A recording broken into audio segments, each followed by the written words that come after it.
Evo ako, često znači nam treba da sam template pravi neke forme, da ima formu za registraciju, prijavu, upload i slično. Ovo što vidite ovde, znači to su sad opet kaže neke najosnovnije neki tagovi za kreiranje forme u Blade-u. Otvaranje forme znači može se vršiti na nekoliko načina. To je bitno da znate, znači da ja mogu da kažem form, open i action, znači ovo urlo misli na action u HTML-u, checkout. I ta forma po defaultu bit će, znači action checkout, method post, znači po defaultu. Međutim, ja mogu kažem da uopšte neće da se okrećem gde to vodi, hoće da mi gazi direktno kontroler, znači kažem form open. Ovo je sad klasa, znači u HTML dobiti klasu form, ako imate da radite u Bootstrapu ili nekom drugom CSS frameworku.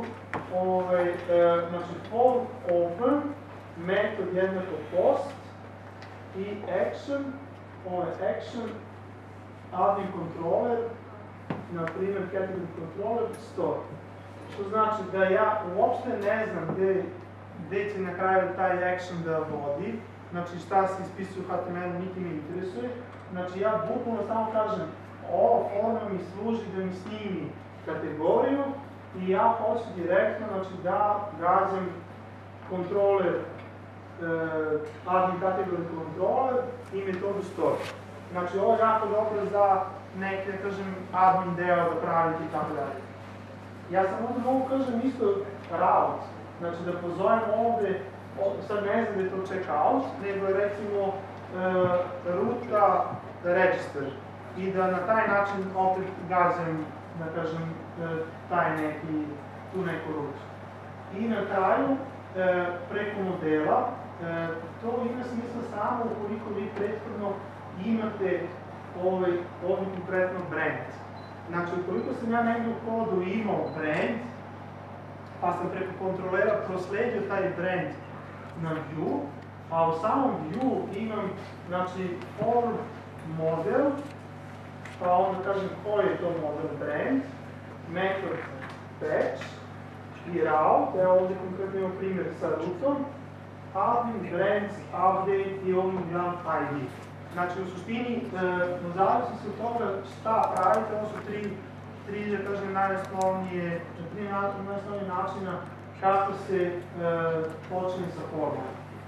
I sad dalje ovdje imamo već, znači, standardne polja o samoj formi, znači, da li je to text polje, kao što je text area, da li je field, znači, običan tekst, da li je hidden polje, da vidimo ovdje šta je, znači ovdje je konkretno, ovdje šta je dobro, imate na primjer hidden polje, koje se zove invisible, koji ima vrednost secret i koji ima ID, invisible ID. To znači da ukoliko vi imate recimo neki jQuery ili neki Ajax ili šta god, da on traži ID nekog polja, da li opet to hidden polje ili je tekst, znači nebitno, znači vi preko ovog niza prosleđujete ovdje ID. Znači to su sad argumenti tog HTML polja. ID, na primjer, je invisible ID. Ovo se, da kažem, klas, znači klasa, recimo form ili neka bootstrapova, recimo za kolone ili šta god. I mogu sam da kažem, na primjer, placeholder, ako je tekst u pitanju, znači ovdje tekst, on je štampa običan field. Ja sam ovdje mogu kažem placeholder i recimo unesti svoje ime, na primjer. Ali da kažem opet za malo komplikovanje projekta, ja sam mogu kažem, znači tekst, gdje je array, placeholder i to unesti ime da mi vuče preko lokalizacije, na primjer enter your name, a da neki helper to pretvara u unesti svoje ime. I na kraju imamo ovdje form submit, gdje imamo recimo save, imamo samo klasu, znači gdje imamo štampa obično polje, odnosno obično taster submit i imamo na kraju form close. Znači, ovaj način štampanje forme je, kažem, malo komplikovaniji i razlikuje se od standardne HTML forme. Međutim, ima jako dobro upotrebnu vrednost zato što kad mi sad submitujemo nešto, mi šaljemo podatke na neki kontroler. Taj kontroler nama vraća recimo grešku usled validacije. Znači, ako je recimo ovdje imamo tekst koji se zove email, ako kontroler koji prima te podatke vidi da to u stvari nije email, nije dobar email, ono vraća nas na ovu formu, ali vraća nam, znači, greške. On tačno će uneti ovdje, znači sve što fali, sve što ste vi unijeli, na primjer brand name, već će